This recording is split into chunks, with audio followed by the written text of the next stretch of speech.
So it's all to play for still. I think so. Do you want to bet against us?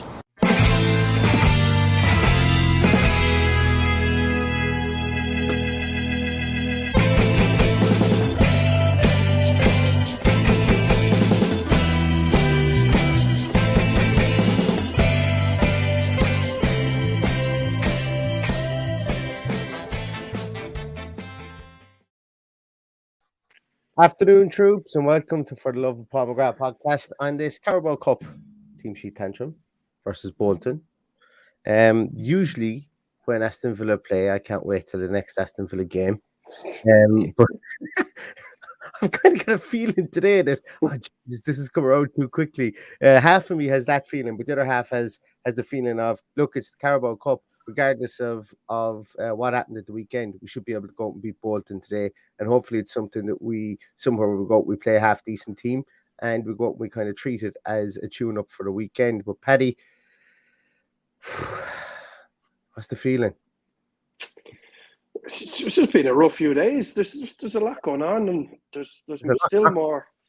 And there's a lot not going on as well, yeah. So there's still more questions than answers from the club and from the manager. So, like tonight is nearly a pain with everything that's going on. So look, it's a cup that we obviously want to do well in. Yeah. I think he'll play a strong team today. We're obviously going to see some changes, but I think me and you spoke about it. I think we'll see some of the guys who have been on the bench or thereabouts. But I don't see him taking any risks in light of the general feeling around the place. I think he'll play a strong enough team of let's call them squad players. I don't see the likes of Josh Feeney getting a start or Ben Crescent getting a start or anything like that, like we would have done last year or in previous years for a fixture like this. But look, there's a potential banana skin there, and that's why Sky have us on the telly today. So. Everybody is predicting that there could be a bit of trouble. But look, all we can do as fans is get behind the team. No matter who's at the helm, you support them until you lose complete faith. That hasn't happened yet. No, that will never happen. I don't think I'll ever lose complete faith with Aston Villa. Yeah, I'll I'll never lose complete faith with Aston Villa. I'm talking about with the people that are in charge. The people who are making the decisions. But we've had a worrying couple of weeks. The Everton game probably papered over the cracks a little bit. We're now it was a bit of a mess at the weekend with Ismail Assar, and and we're light a few players, and I just worry that the next week is going to bring us overspending and panic buying towards the end of the window. So that's where I am at the moment. That's the worry I have. Yeah, let's park the window for a while because it's going to be wall to wall transfer window stuff. I would imagine after this game today. Mm-hmm. I think that we've got 4 days between now and the Crystal Palace or the West Ham game. So I think that there might be some movement and at least something there, at least some names will come to fruition. But look, let's have a little look at Aston Villa Twitter. Have a feed up here. There's a couple of players. Let's see who we have. We seem to have Jacob Ramsey there. People are saying there that Douglas Luiz is mentioned on his Insta. He's going to be playing. We have Tommy O'Reilly. We seem to have Josh Feeney. We have Tim. We have Mings. Interesting to see. John McGinn is also there. John McGinn looking at the program. Ollie Watkins looking in serious shape. Leon. Konza. Emi Buendia there, all at the stadium. So it looks like we've brought some heavy hitters to the University of Bolton Stadium today. I called it the Reebok about 40 times today when I was talking to people. And would you believe it took one person from Bolton in work today that turned around to me and said, it's actually not the Reebok anymore. So fair play to him for pulling me up on that one. But I think there will be some fringe players get a game here. When I say fringe players, like we've 9 people on the bench now in Premier League games, and I think majority of those 9 players we had on the bench will the likes of Tim and Chambers and players. Augustinson, Young. Yeah. I think Mings, McGinn, Coutinho, could be the and maybe one of the two strikers. Well, actually, I think Danny Ings for certain will play this game, and I think those 4 players will be the 4 rotational or even starter players that we would have, and I think the other guys will come in around them. But as you say, I don't think it's going to be a case whereby we're going to see. And I'd be very 11 surprised. kids. I'd be very surprised if we're not gone with 2 up top, given the opposition. So Yeah. I'd imagine what are we, a couple of minutes away from the team being announced at this Less stage? than a minute away, Paddy. And I meant to say at the very start of this one that we probably won't get as much dissection of the team as we normally do. I need to scoot off around 5 to. So I do apologise. I do apologise profusely. Has to be done. Has to be done, is right. Come on and bring and release the team. I think we'll probably see Robin Olsen. I don't think it's going to be any shock to say that. I think it's a fairly safe bet that Robin Olsen will be in goals. And I think we won't be risking the likes of Boubacar Kamara either. That's just that would just be my opinion. No, I don't think we need to see him. It could be a game as well, Paddy, whereby they shop window players like Anwar El Ghazi, although we didn't see him there. It's unlikely, but they could shop window at least one of those players. Maybe a Sanson gets shop windowed. We have a team there. Where is my branding? We have what we refer to here as a team alert. No, we do have our team, and well, we were wrong straight away. Anyway, it looks like they're not going to risk Martinez. Literally 45 seconds ago, anyway, Martinez is in goals. Youngs, Chambers, Ming, Digne, McKinn, Kamara, Douglas, Luiz, Coutinho, Watkins, and Ings. This is Steven Gerrard. In fairness to him, we have to be honest. He has said that cups are going to be taken very seriously by the team, and.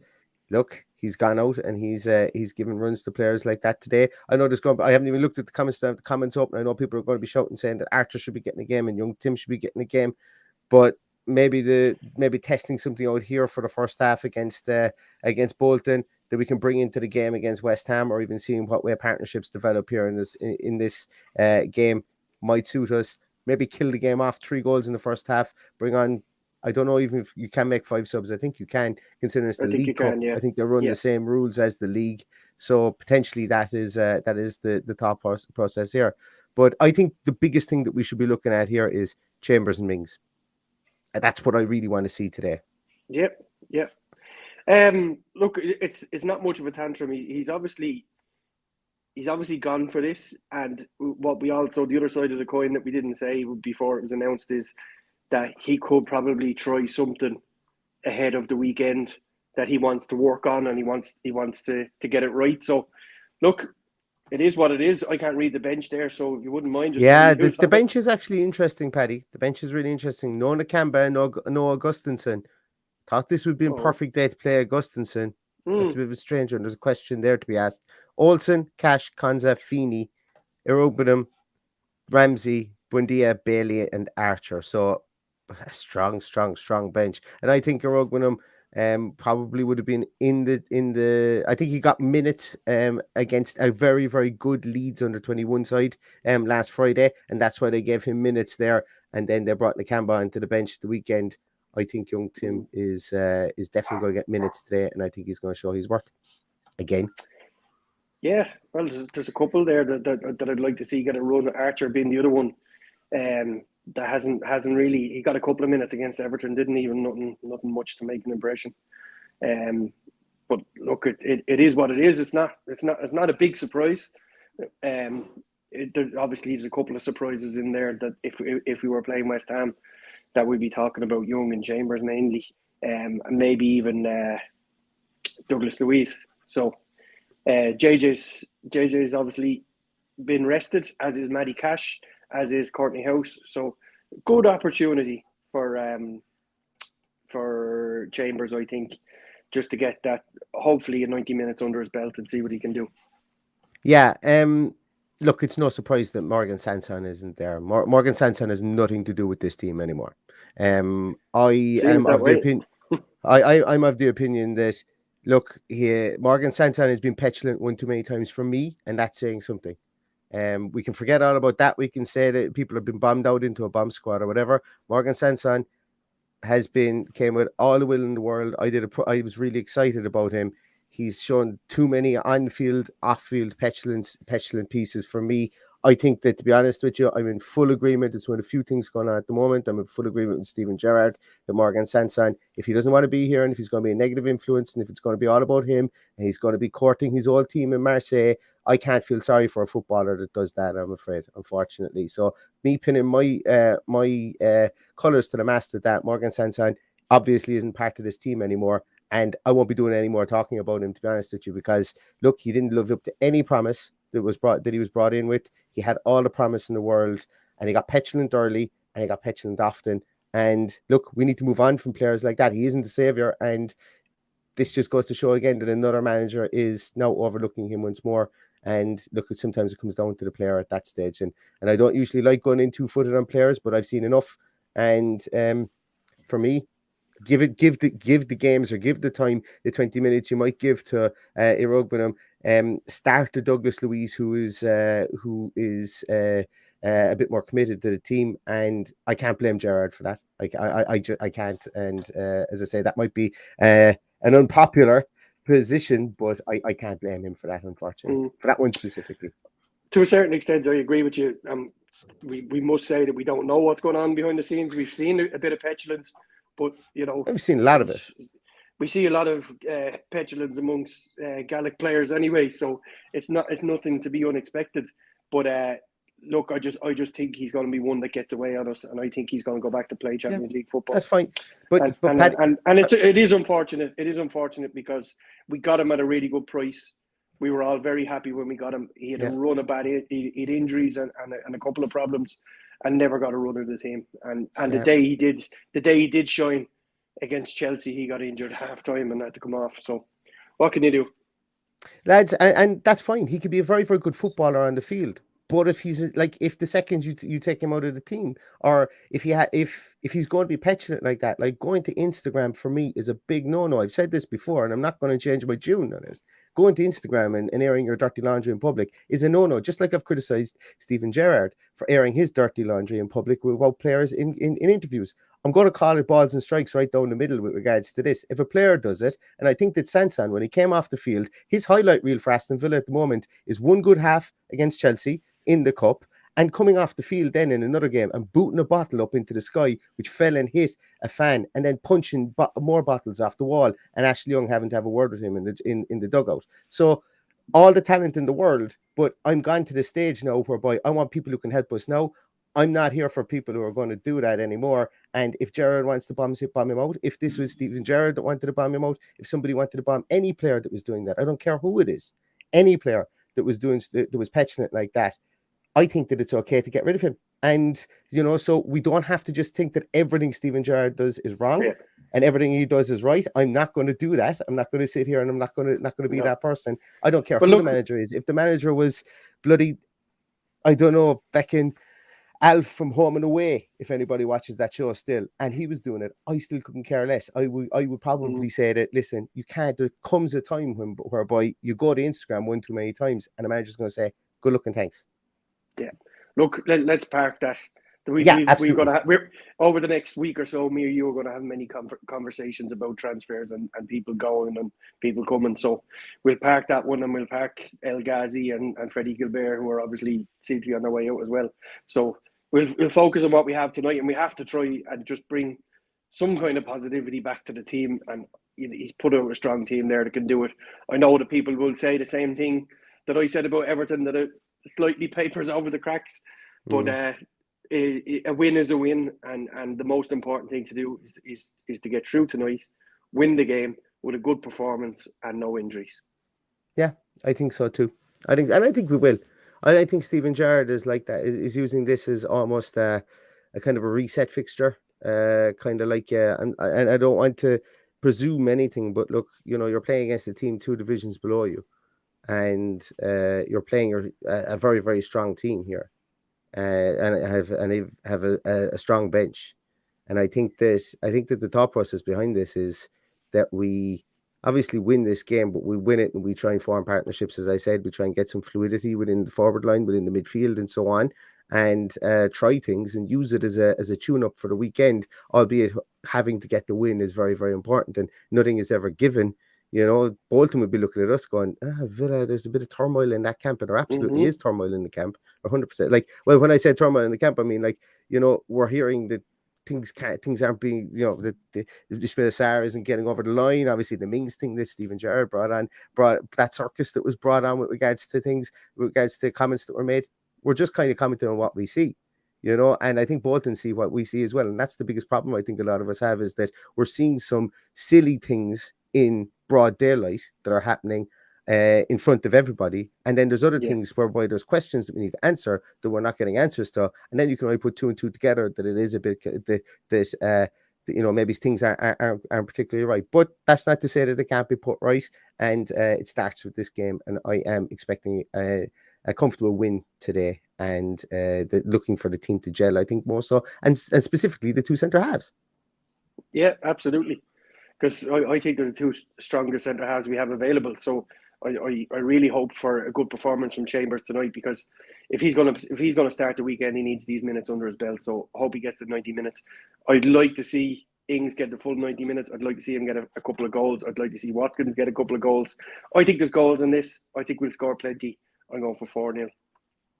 I hope we do too. I think that, I think a couple of goals could do a couple of people's confidence a lot of good. I think a good Coutinho performance here. Like if Coutinho doesn't run the show today, there'll be an inquest into it afterwards for sure, not least by ourselves. We won't be back directly after this with a post-match show, unfortunately. I'll be watching this on my phone. I'm otherwise tied up. I do have to leave, as I say. I have to leave now in a moment. So we won't have a post-match show for this. We'll probably come back tomorrow maybe and do one. I say, so if you're waiting for one afterwards, we won't have one. But I think we can be happy with the team. Although we probably would have expected, I think the first round of the League Cup, or the first round where Premier League teams are allowed into the League Cup, always does offer the opportunity for young players to come into the squad, into the team. And sometimes, you know, I'm disappointed we don't see more young players, but I think that where we are at the moment, and the fact that we look this small bit disjointed in our two losses so far, means that the opportunity to play a strong-ish team and see how this goes. Like, none of us would have been surprised to see that exact team, bar Ashley Young and Matty Cash, being swapped around. But that team to go out against West Ham at the weekend, I don't think any of us would have been too surprised. I think there's method and the madness behind that, but let's just see what kind of method is proven when we look at them on the field in the next 45 minutes or so. Yep. Paddy, any last requests or last things there? No. I'm just hoping now, after them spoiling part of my holiday on Saturday, that they just let me enjoy my last couple of nights here and not feel downbeat as I have every day I'm reading news. So I just want a big performance. I want us to blow them away. That's all I want to see, and get a bit of momentum going into the weekend. Yeah, I think so too. One thing that's been playing on my mind is I finally got my answer from Chad Thomas from a couple of live streams ago, that he is not the DJ Chad Thomas that used to play for the Cleveland Browns. He's just a Villa fan from Arizona. Well, Chad, still good to have you. Still good to have you. And if you ever bump into the DJ Chad Thomas, I think his name was Major 8, the producer Chad Thomas, who used to play for the Cleveland Browns, tell him I was asking for him. I still have those audio issues that I'd like to get sorted out. So thanks a million. Guys, I'm so sorry I went off on that. That rant on Sanson was about anybody, I suppose, who is causing disturbance, or who may be seen to be causing disturbance, or doesn't want to be here. Essentially, we've got a transfer window. Let's try and create some sort of harmony here within the squad. And I said, or at least the people who don't look to be harmonious within the squad, well, then let's see if we can find pastures new for them, and let's move on from there. But I would have liked to got a lot more of your comments. Apologies about that, but we'll be back again tomorrow, the post-match show. I got to run. You guys have been fantastic. Thank you so much. If you haven't listened to the voicemail podcast from last night, have a listen to it. Or even if you want to wait on till the very end, there's a nice little surprise at the very end if you haven't listened to it already. Somebody drops by to say hello, so that's a bit of a cool one if you want to listen to it after the game today. Thanks a million. You've been fantastic. Really appreciate everybody for dropping on. Have a great evening. Hope Villa win, and all that's left to say is up the Villa. Up the Villa.